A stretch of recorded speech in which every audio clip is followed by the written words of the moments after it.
Alright guys, we are going to start the chapter book, Charlotte's Web.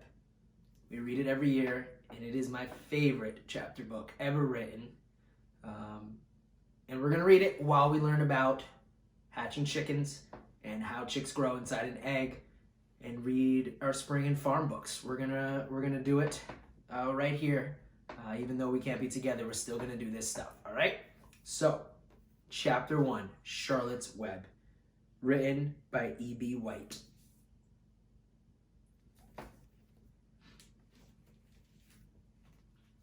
Chapter 1, Before Breakfast. There's some pictures, and I'll show you them after I read them. "Where's Papa going with that axe?" said Fern to her mother as they were setting the table for breakfast. "Out to the hog house," replied Mrs. Arable. "Some pigs were born last night." "I don't see why he needs an axe," continued Fern, who was only 8.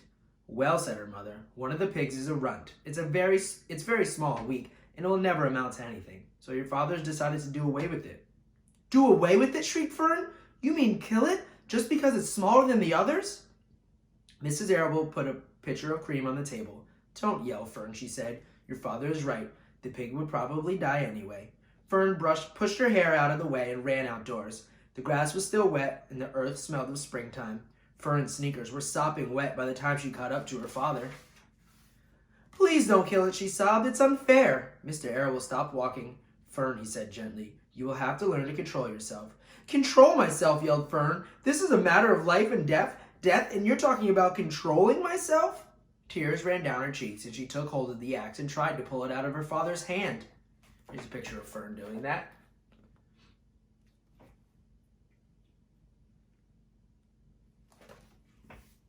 "Fern," said Mr. Arable, "I know more about raising a little litter of pigs than you do. A weakling makes trouble. Now run along." "But it's unfair," cried Fern. "The pig couldn't help being born small, could it? If I had been born very small, would you have done away with me?" Mr. Arable smiled. "Certainly not," he said, looking down at his daughter with love. "But this is different. A little girl is one thing. A little runty pig is another." "I see no difference," replied Fern, still hanging onto the axe. "This is the most terrible case of injustice I've ever heard of." A funny look came over John Arable's face. He seemed almost ready to cry himself. "All right," he said. "You go back to the house, and I will bring the runt when I come in. I'll let you start it on a bottle like a baby. Then you'll see how much trouble a pig can be." When Mr. Arable returned to the house half an hour later, he carried a carton under his arm. Fern was upstairs changing her sneakers. The kitchen table was set for breakfast, and the room smelled of coffee, bacon, and damp plaster, and wood smoke from the stove. "Put it on the chair," said Mrs. Arable. Mr. Arable set the carton down at Fern's place. Then he walked to the sink and washed his hands and dried them on a roller towel. Fern came slowly down the stairs. Her eyes were still red from crying. As she approached the chair, the carton wobbled, and there was a scratching noise. Fern looked at her father. Then she lifted the lid of the carton. There, inside, looking up at her, was a newborn pig. It was a white one. The morning light shone through his ears, turning them pink. "He's yours," said Mr. Arable, "saved from an untimely death, and may the good Lord forgive me for the foolishness." Fern couldn't take her eyes off the tiny pig. "Oh," she whispered, "oh, look at him. He's absolutely perfect." She closed the carton carefully. First she kissed her father, then she kissed her mother. Then she opened the lid again and lifted the pig out and held it against her cheek.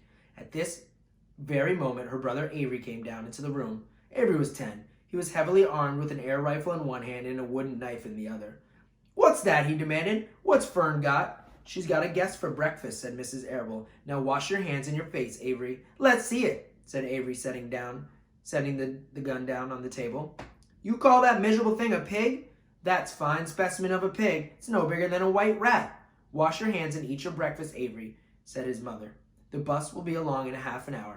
Here's Avery with his toy weapons.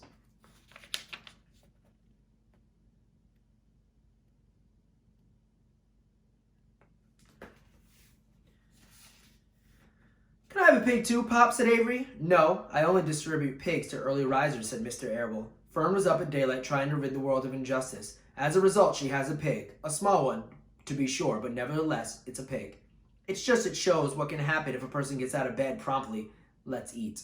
But Fern couldn't eat until her pig had drank his bottle. Mrs. Arable found a baby's nursing bottle and a rubber nipple. She poured warm milk into the bottle, fitted the nipple over the top, and handed it to Fern. "Give him his breakfast," she said. A minute later, Fern was seated on the floor in the corner of the kitchen with her infant between her knees, teaching it how to suck from a bottle. The pig, although tiny, had a good appetite and caught on very quickly. The school bus honked from the road. "Run!" commanded Mrs. Arable, taking the pig from Fern and slipping a donut into her hand. Avery grabbed another donut. The children ran out to the road and climbed into the bus. Fern took no notice of the other children on the bus. She just sat and stared out the window, thinking what a blissful world it was and how lucky she was to have an entire pig to be in charge of. By the time the bus reached school, Fern had named her pet, selecting the most beautiful name she could think of.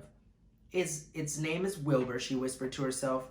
She was still thinking about the pig when the teacher said, "Fern, what's the capital of Pennsylvania?" "Wilbur," replied Fern dreamily. The pupils giggled, and Fern blushed. Chapter 2, Wilbur. Now, we met some characters in this story. We met Fern, Mr. Arable, her father, Mrs. Arable, her mother, Avery, her brother, and Wilbur. We all will know Wilbur. Hold on, let me grab him for us.